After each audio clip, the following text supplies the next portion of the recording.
to the show. This is the Carrie Roldan Show and Business BFF podcast. And I am your host, Carrie Roldan.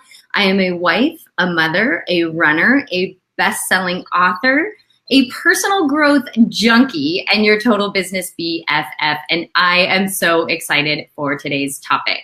So the overarching theme of today is leadership, but in particular, this, I don't know if it's a new way or if it's just like a newly recognized and legitimized way of looking at leadership. And I am so excited to have our guest here today. Her name is Lisa Anna Palmer. She is the CEO of Cattelan Palmer Consulting, and she has dedicated her entire career to making the workplace better. She's the author of an upcoming book that I'm so excited about. Listen to this title, Light a Fire in Their Hearts. Like, that's what we want to do with leadership. I am so excited about this. So she is passionate about teaching a new brand of leadership that changes workplace dynamics for the better. In addition to helping workplaces and organizations, Lisa Anna also teaches self-leadership and is passionate about helping high performers advance their careers, transform into great leaders, and experience higher degrees of meaning and fulfillment through their work. She's recently launched a Facebook group, which I am a part of, entitled Light Your Leadership Brand Community, where she engages members to explore the truth about leadership and shares tips, tools, and strategies to encourage self-reflection and boost leadership abilities.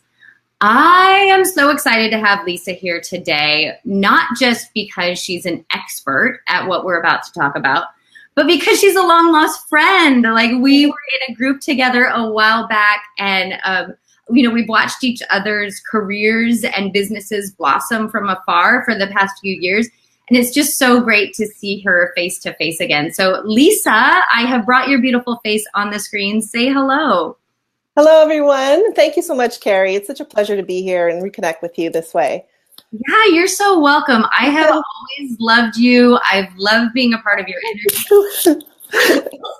I've loved being a part of your journey, both like intimately when we were in a growth group together, and then, from afar as we've just sort of watched each other on social media and sent each other messages and emails over the year and over the years.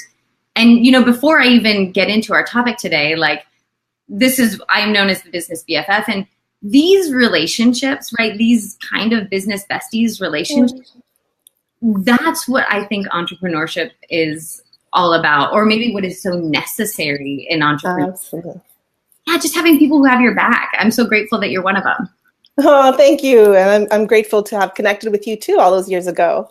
Yeah. All right. So let's talk about you and I, before we went live, we were talking about this whole idea of leadership and a new way of leading. And I was asking you, how did your business get to this place where this is what you're really focused on? So would you mind just giving a little bit of background on where you got started in business and what's led you to where you are now? Sure, absolutely. It's been quite a long journey, actually, because I've been working with people in the workplace for over 25 years. I started out as a human resources and organizational development specialist, and I've held a range of roles as well as management consulting roles. So I've had the opportunity to really observe people in the workplace, be they senior leaders, middle managers, employees. And so that seed was planted a long time ago. It'll be 8 years, actually. In August, I decided to start my own business. It felt like a calling. So I was really inspired to go out and launch my own HR consulting business. That's what I was calling it at first. And throughout, my journey as an entrepreneur, what I decided to do was to get clear on, well, what were kind of the issues I was trying to solve? Who was I trying to help, and why? And what I got clear on is that during the course of my career and also as a coach, I found that there was a lot of workplace suffering going on at all levels, from frontline all the way to business owners, presidents, CEOs, and particularly a lot of challenges in the middle management. So now I've decided to focus on making workplaces better by zeroing in on leadership because as we were talking earlier, while we were warming up, leadership is everything, right? It's whether you're leading yourself as a self-leader to whether you're going to make a decision to take on formal leadership roles. So I love to accompany people during that journey and help them really, first of all, reflect on, is formal leadership for me? And if it's not, that's fine too. You know, you can make a wonderful career out of becoming a specialist or a subject matter expert. And the people who do want to become leaders, well, guess what? It's a skill like anything else, as well as tapping into your natural talents. And how do you grow that and continue to grow that? It really is lifelong learning when it comes to leadership. So I've written this book that I'm almost done. I'm in the last stages now. I'm so excited. I'm going on a writing retreat next week just to block everything out and finish it off. And it's called Light a Fire in the Hearts, The Truth About Leadership. Not that I profess that I know all the truth about leadership. That's not it at all. There are a couple of things, though, that I believe are the truth. And that's that leadership is about connecting at the human level. It's about love and valuing and respecting each other's humanity. And how do you tap into people's motivations, their talents, their interests, their passions, their why, and help them achieve great things? So I've come up with some concepts to help people tap into that. And now I do coaching, speaking, training, and it's all about leadership. Oh my gosh, you just said so much. I'm like writing as fast as I can. So those of you who are watching our broadcast on Facebook Live or on YouTube, like you see me looking away, it's because I'm rapidly taking notes. So I have so many questions, I almost don't know where to start, but I'm going to somewhere because you have lit a fire in my heart. So I think I want you to know first and foremost that the title of your book has inspired me. Oh, I love that, right? Because we were talking before the show and I'm someone who had been labeled, like I remember in 8th grade, my teacher recommended me to go to a leadership camp. Like I was labeled a leader early on and probably way before 8th grade, right? Like my teachers were saying that. I noticed that my children's report cards, like it has said that on their report cards since kindergarten, right? Like so-and-so is a natural leader or whatever. So I recognized that I had that ability really early on to light a fire in someone else's heart. The thing that I didn't necessarily have was like the tools around me I had to learn, right? There was one thing to have, a natural ability to somehow uplift and inspire other people. There was a whole nother component of learning how to be a great leader that had to do with the tools. But the thing that you and I were talking about earlier was that people, I think, or maybe for the longest time, I sort of thought like you either have that or you don't, right? You're either identified as someone who can light a fire in other people's hearts or you're not. So you're either meant to be a leader or you're not. And of course, what I've discovered over the past few years is that that's not the truth, that just about anybody can, once they know a couple of basic things about themselves. So I love that you talk about self-leadership. I'm getting off track. So the question that I want to ask is actually what you said about getting clear on, is formal leadership for me? Mm-hmm. So the first question I want to ask is, what do you mean by formal leadership? Formal leadership. Yeah. So there are different types of leadership. When we talk about leadership within organizations, there are a lot of people who have a lot of influence. So they're able to influence decision-making or influence the morale of the group or even able to motivate others. And they don't necessarily have to have the job title to go with it. So I call that informal leadership. Whereas formal leadership, that's, to me, is a decision.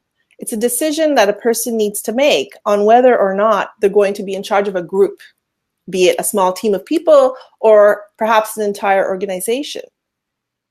And what I've noticed in my work is that a lot of people make that decision without thinking very much about it. if at all. So that they're not aware that they're actually having to make this decision. And the way it normally happens is somebody's really great at doing something. So maybe somebody's awesome at financial planning, or another person is amazing at marketing, or perhaps developing systems or whatnot. And they are the ones who are high performers, and they tend to be offered those promotions if they don't chase them themselves, if they don't go for it themselves.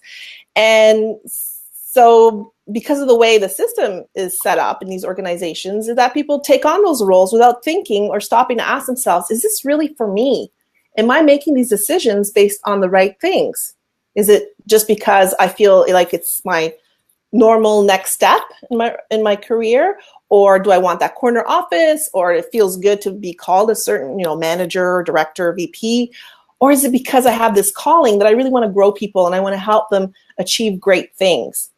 So what I encourage people I work with to do is really tap into their truth and figure out, is leadership for me? To lead or not to lead? That's the question, right? So can you hear me? Yes. Okay, I turned off my microphone for a split second, and then I was like, did I turn it back on? So you said a few things that I just want to highlight. You said that formal leadership is a decision, right? It's sort of this choice to declare yourself a leader. Mm-hmm. And we were talking before, and I was saying, I think leadership is the basis of everything, and anybody doing anything really needs to understand that in one way or another, they're leading, right? Whether you're a parent, whether you're an entrepreneur, wherever you are a leader in your life in one place or another. But you just said something, you said, you make a decision like, do I want to grow people? And I just had like a hallelujah moment, because I believe strongly that that's what leaders do, right? And so you distinguished a leader from an expert. And the reason that I'm bringing this up is I know you work inside usually corporate structures, right? In the corporate space. And yet so many of my listeners and viewers are early stage entrepreneurs, they're solopreneurs, or they're entrepreneurs who with a big vision and a big message, and they want to be seen as a leader. And in this sort of marketing space, in the space that a lot of my people are in, they're marketed to sort of the same way, that being an expert and having authority and being a leader are the same thing. And what I feel so passionate about, and why I'm excited to talk to you about Light a Fire in Their Hearts, is that being an expert and being a leader are not the same thing at all. And that leaders grow people. And so I love what you said about you got to tap into your own truth. So can you just expand on that a little bit and talk about exactly what you mean? Yeah. I encourage a lot of self-reflection. So when people come to me and they say, I'm trying to figure out, whether or not I should go for that promotion, am I director material? Do I want to advance? Do I want to grow my company even? So if you bring it back to the entrepreneurial place, it's there. That's a formal decision too. So you may not be in charge of a group yet. However, if you have a huge vision, you're going to have to bring people in. So you got to light their fires too, right? So the idea is to get really clear. And I mean, I use a tool called the Passion Test. There are many other different tools out there. And even it could be as simple as a self-reflection, where you take the time and really think about it and ask yourself some tough questions about, do I want to be responsible for growing a group of people that report directly to me? Or am I more someone who prefers informal leadership, where I can guide others or whatnot, but they're not necessarily my responsibility as employees? And that's a big decision to take.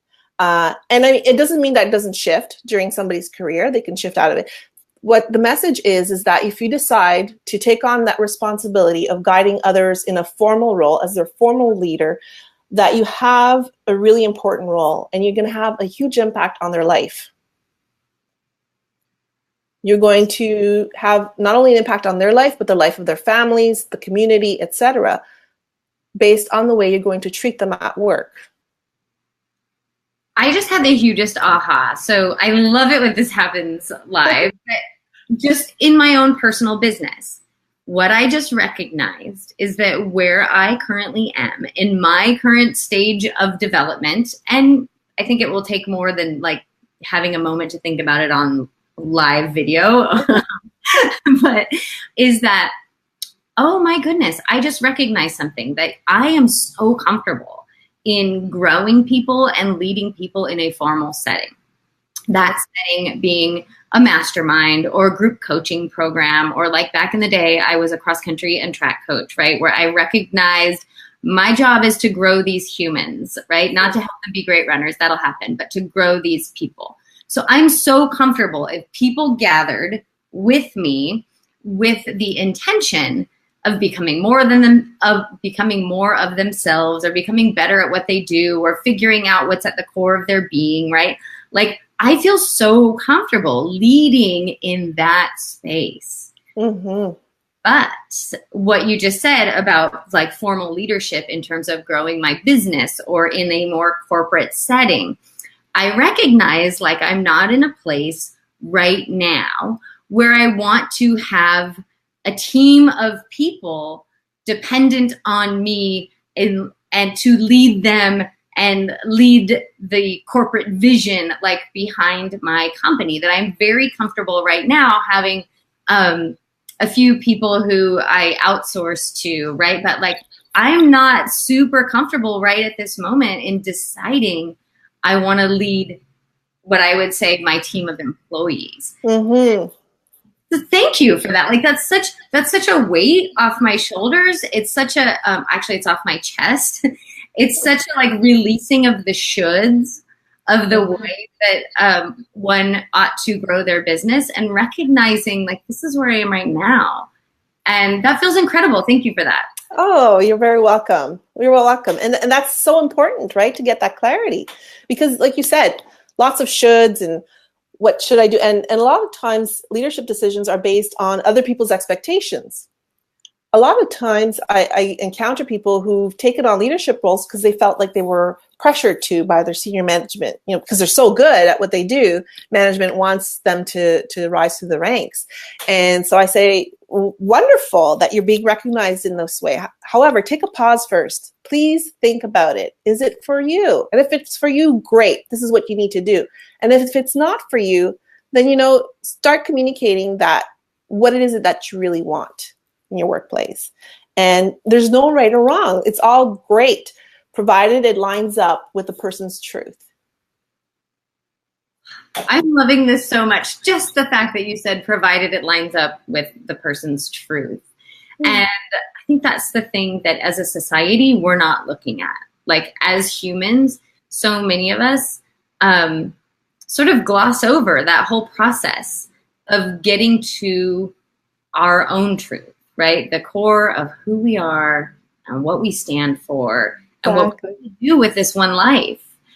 And I love that you're giving people permission inside their corporate setting, inside the leadership of what's going on, right? Permission to find their own way. And so I'm curious, like, how is this working inside companies? Well, maybe explain to me and our listeners who can hire you, right? Does a company hire you? Does an individual hire you? Do you work with both? Like, how does that? Yeah, I've had both scenarios. Yeah, definitely. So oftentimes companies will hire me to help leaders normally, or I call them new and aspiring leaders. So people who are 1 or 2 levels below manager all the way to directors, senior executives. I've worked with them in the past when I was in human resources, and you know they've gone through the path of the piece that I'm really interested in is helping support that next generation or current generation of emerging leaders and zeroing in on that. And I encounter these struggles, I guess you can call them, all the time, where people are trying to figure out, well, is it for me? Is it not for me?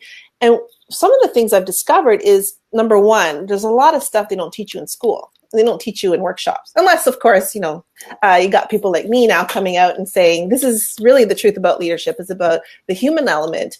And so what people are having to deal with is this pressure to advance. And they're telling me, you know what, Lisa, I don't want to play that game. I love to work with people with a lot of integrity, who have strong values and, truly great people. And sometimes it gets ugly in organizations, and particularly when they're looking upwards and they're saying, I don't want to be part of that game. What I've discovered is you don't have to be part of that game, because people who play that game are really good at it. They're not necessarily more intelligent. It's just that they'll do things that if you have a conscience, you're just not going to do to get ahead, and they'll do them. So to get stuck in those kinds of interactions, an integral person is never going to win. So what I do is I teach them, okay, you need to tap into your truth, build your confidence, learn how to make business cases, manage your relationships upwards, not just with your employees and not just with your colleagues. So figuring all that piece out of you can advance your career without having to play games is a huge thing that keeps coming up. Because I'm trying to encourage really great people to get to the top of organizations. And what I find is sometimes they get blocked because they don't want to do these things. I'm just telling you, half the people watching or listening just had like a holy shit moment. So I just, which is, I love that. But you just said this, and I want to make sure it wasn't lost. You can advance your career without playing the game. Right. Holy shit, you guys. Like, for those of you that... Be true to yourself. Be true to yourself. Yeah. Because that's what you're good at. When you're a great person, you're good at being a really great person who connects with others and cares a lot about what happens. And that's what I want to see you to get to the helm of and the top of organizations. Okay, so I want to plug your sites for a minute, and then I have one more question to ask you. And my phone's ringing. Hold. Declining that call. It was my husband too. There you go. Again. I know. So you guys, you can get a hold of Lisa. Like, I know you can already see her book. She's in the middle of writing it. By the time this becomes a podcast, actually she's at the end of writing it. By the time this becomes a podcast, who knows, maybe it will be available, but you're going to want to get hooked in with her so that when it becomes available, you can grab it and read it. She has a Facebook community. I'll put the link in the show notes, but I'm going to say it out loud for those of you who remember this stuff. It's facebook.com/groups/Light Your Leadership Brand. So you can just search Light Your Leadership Brand on Facebook. You're definitely going to want to get hooked in there. If you are somebody who wants to figure out how to light a fire in people's hearts, or you want to figure out, do I want to like lean into formal leadership? Or you're wondering or you're a people grower, right? I want to grow people. If you have a transformational business, you need to be in Lisa's group. So that's number one. And then number two, if you need to work with Lisa, you need to talk to Lisa. Lisa is singing your song. Go to lisaannapalmer.com. And again, these links will be in the show notes on YouTube and when it becomes a podcast. But I want to give those to you guys right now. Okay, Lisa, here is the question. We've talked about it, we've alluded to it, but we haven't really dived, I'm not sure, into this human element of leadership. So it is so intuitive for me. It so makes sense to me. I'm why are people not teaching this? How is it missed? But I started saying in the beginning that I think people think that you either have it or you don't. And so what can someone who, at least the story they're telling themselves is that I'm not a natural leader, what can that person do to light a fire in their hearts, to get people excited and inspired and wanting to follow them? Right. Great question. So one of the things that once people have discovered that they want to be a leader, be it, in an organization or even an informal leader or as a leader of a business, there are things that they're just not teaching in school about, some of the challenges, which I'm not going to cover here. However, how do you do that? How do you connect at the human level? Oftentimes, I see new leaders are told, go forth and inspire and engage. Well, what does that mean? Right? What is that? What does that mean? How do I do that? Because all they teach you about oftentimes is management. How do you manage a process, a performance, and all these things? So I came up with two key concepts that I believe based on what I've seen in my 25 years of experience, and also people I've interviewed for the book and the research I've been doing, is that there are 3 C's of connection. So the 3 C's of connection are compassion, courage, and competence. I'm so loving this. Keep going. Yeah.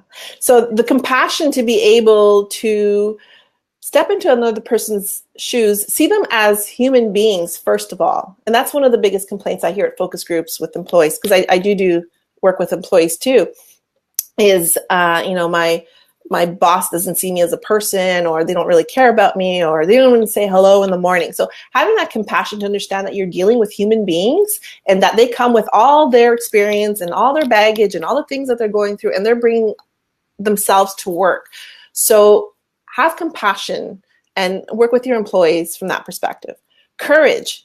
Actually, courage is a really interesting one, because you think of the normal courage. Yes, the courage to be able to stand up and speak in front of a group, the courage to make tough decisions, etc.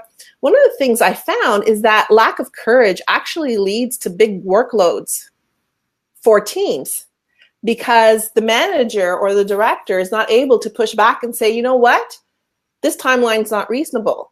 Instead of saying yes to everything, they need to be able to prioritize and manage the expectations of senior management. So building that courage to help your employees feel safe, to know that you've got their back and you're going to look out for them and you're going to fight for them and be able to push back when things don't make sense, is huge. So that's courage. And the other piece is the courage to be vulnerable. So the courage to actually be yourself, right? And that's Brene Brown is amazing, and she inspired me with that piece for sure, is that courage to be vulnerable. Because one of the myths of leadership is, I can't let my employees see me sweat, or I can't ask for help. It's actually the opposite. It's the opposite. Let them see you sweat. I mean, you don't want to get all dramatic and anything, but let them see you deal with the challenges that come up, and they're going to learn from that. They're going to boost their own resilience as they watch you and they learn from you, get through those difficult, challenging periods. And also the ability to ask for help. And when you think about it, help is a lot about leadership is asking for help and helping others. It really is. It boils down to that. So that's that courage piece. And then third is competence. And that's anything to do with the professionalism, the ability to lead, any technical skills, as well as any other soft skills, the communication, etc. Anything you think about when you think about leadership competencies, it's what are the skills that you need in place, including management. You need to be a good manager too if you're going to lead a group in an organization.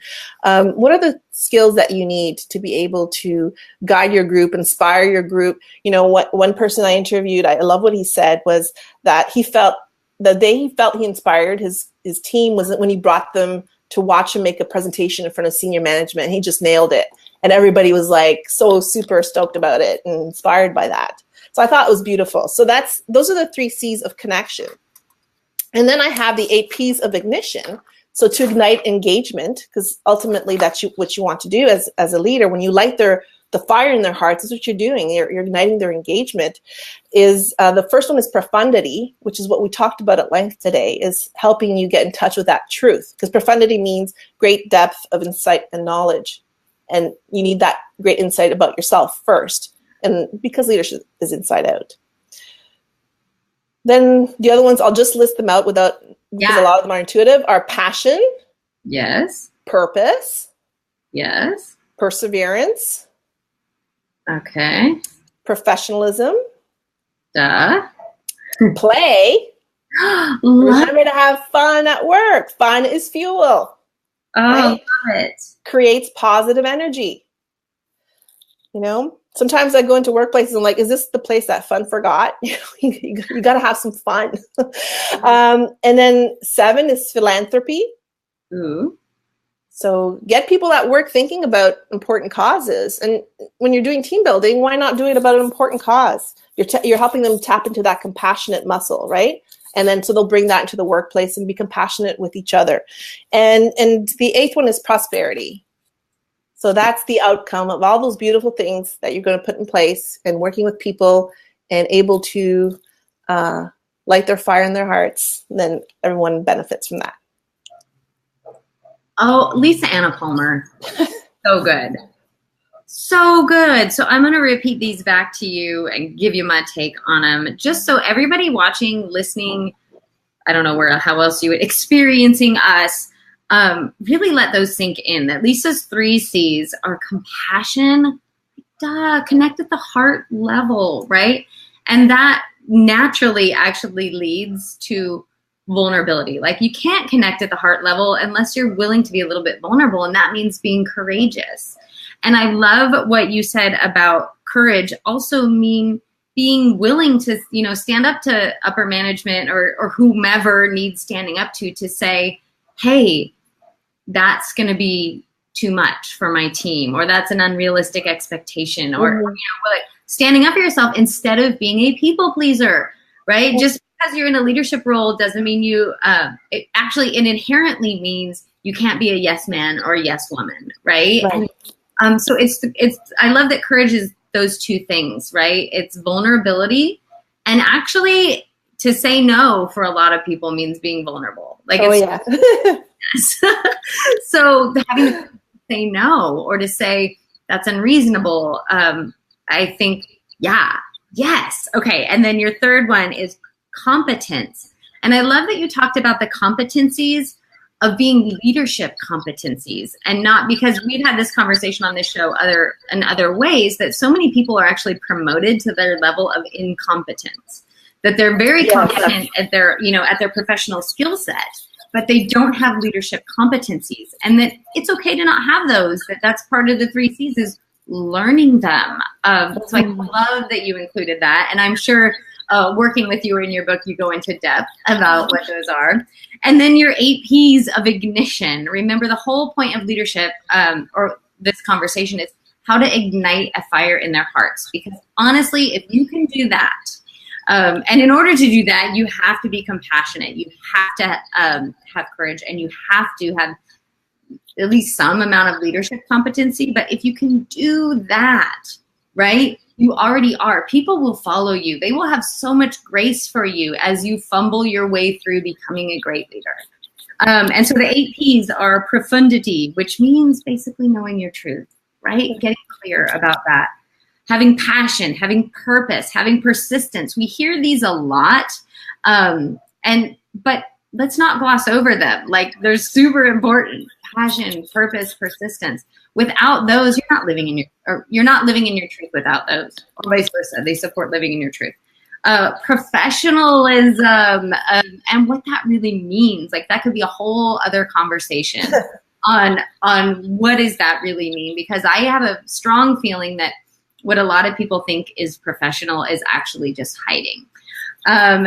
Play. Thank God you included this. And I have a feeling that makes a great leader no matter what, if you can play with your people, which in order to do that, you've got to be a little bit vulnerable. And I love that you can pair it with professionalism, right? You can bring them both. Philanthropy, hallelujah. I feel like that's where our world is going, that social impact is important everywhere, especially in our workplace. And then that it all leads to prosperity. I just think it's beautiful. Lisa, do you have any closing words? Anything that you're wanting? Wait, before I do that, remember, people, join the Facebook group. It is Light Your Leadership Brand. And if you need to talk to Lisa, you need to work with Lisa, then go to lisaannapalmer.com. And all of those links will be in the show notes. But now, as we're wrapping up, Lisa, closing words, like things that you want to put on the hearts of our viewers and listeners. Importantly is really those 3 C's of connection. You can use that in any aspect of your life, in any way that you decide to turn up as a leader or show up as a leader, and be truthful to yourself. And when you do that, you're actually helping others.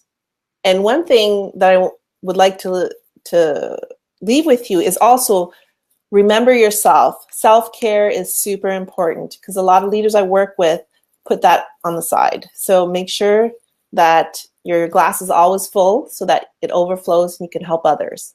And basically, let's all do our part and make the world a better workplace. Ah, make the world a better workplace, right? Regardless of what your workplace is. I love that. I love everything you stand for. I'm so excited for your book to come out, but we don't have to wait for Lisa's book to come out for us to start living with just that inside of us, right? That light a fire in their hearts. If we can just do that, like think of how we could change the world.